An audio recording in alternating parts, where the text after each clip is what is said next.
Welcome to this presentation where I will show you how to complete the grant calculator to prepare your budget for your Pathway 1 2025 application.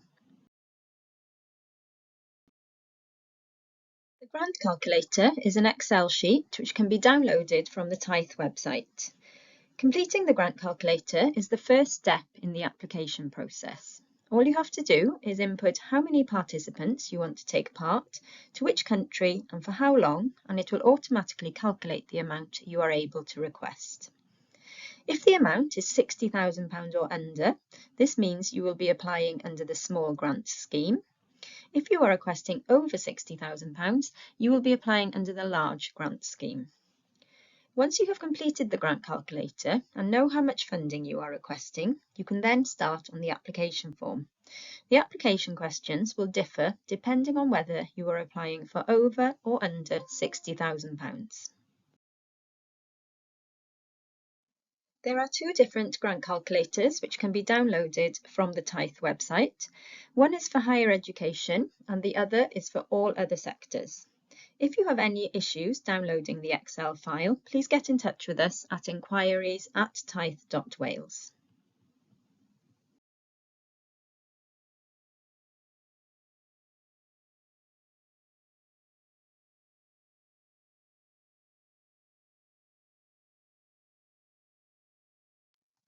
The first tab in the grant calculator is the Information tab, and it contains important information on completing the spreadsheet and on data validation.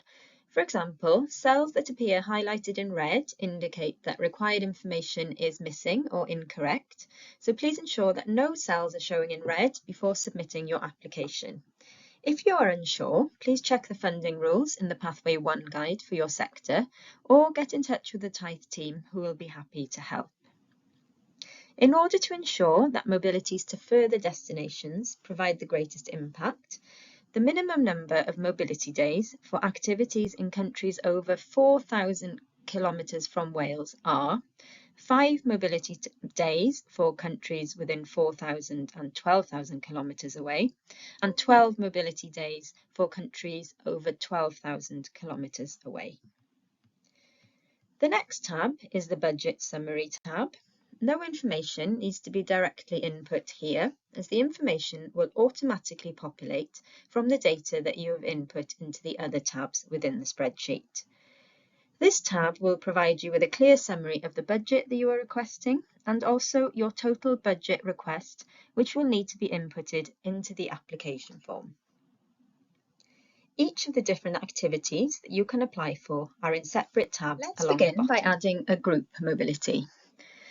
You can only input data into the white cells by inserting a value or selecting an option.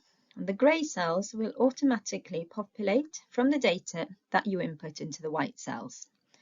In this example, an applicant is looking to send 18 learners and 3 accompanying persons to Spain for 5 days, plus 1 travel day either side, making 7 days in total. So the first column asks for the estimated start month of the activity. If you are not yet sure of this, please select the most likely month. You will then need to add the number of learner participants, so we'll put 18.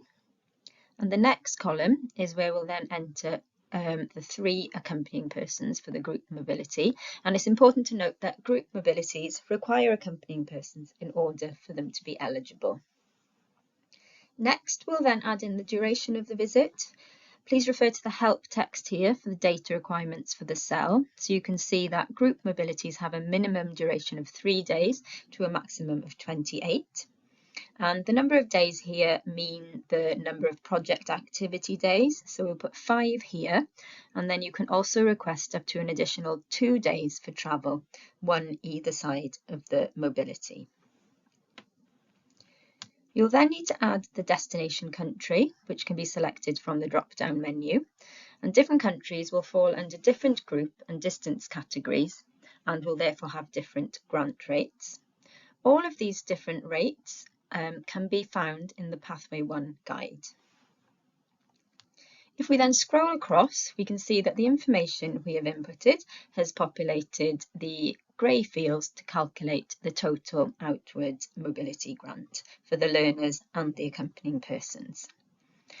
And then you'll then need to follow the same process for each of the tabs for activities that you're applying for. For example, let's quickly add a staff mobility. So we'll select the tab for job shadowing and placements. And again, you'll firstly need to select the start month of the activity. And here we'll have one staff member going on a teaching placement for 5 days to France. So we'll add one participant and then we'll select placement from the drop-down. And then we'll add the duration, again referring to the help text in the header for the minimum and maximum duration for the activity that we're inputting. I'll then add 2 travel days, as they will be travelling out the day before the placement begins and returning the day after. And then once I select France as the destination, the rest of the information will populate. Within this example, staff members will also be undertaking a preparatory visit to prepare for the group mobility. So again, we'll firstly need to add the start month, then the number of staff. And please note, for any preparatory visits, the maximum number of staff is 2, and you can only apply for a maximum of 3 visits per project. So once the number of participants, duration and destination have been inputted, the grey cells will now populate with the relevant grant information.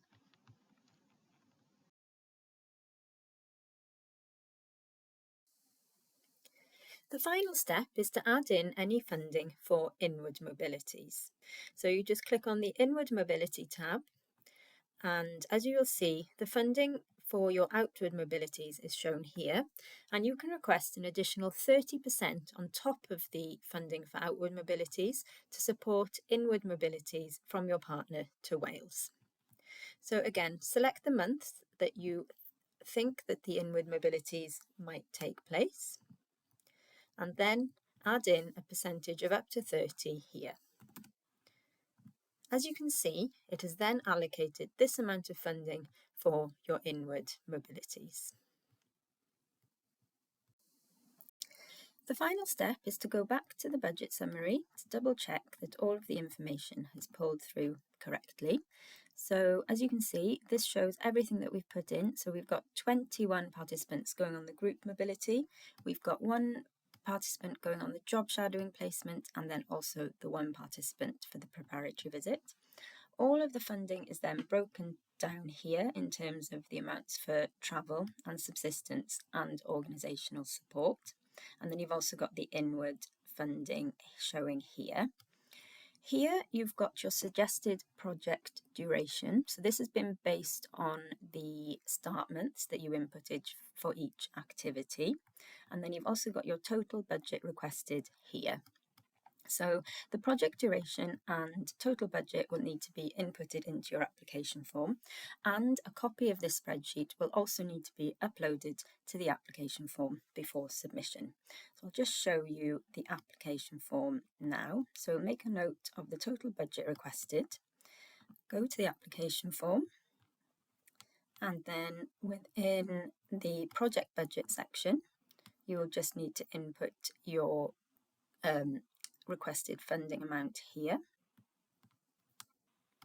and then within the summary and project objective section, this is where you will put your project duration, and then lower down you will then need to upload your final copy of the spreadsheet, and that is within the project activity section here.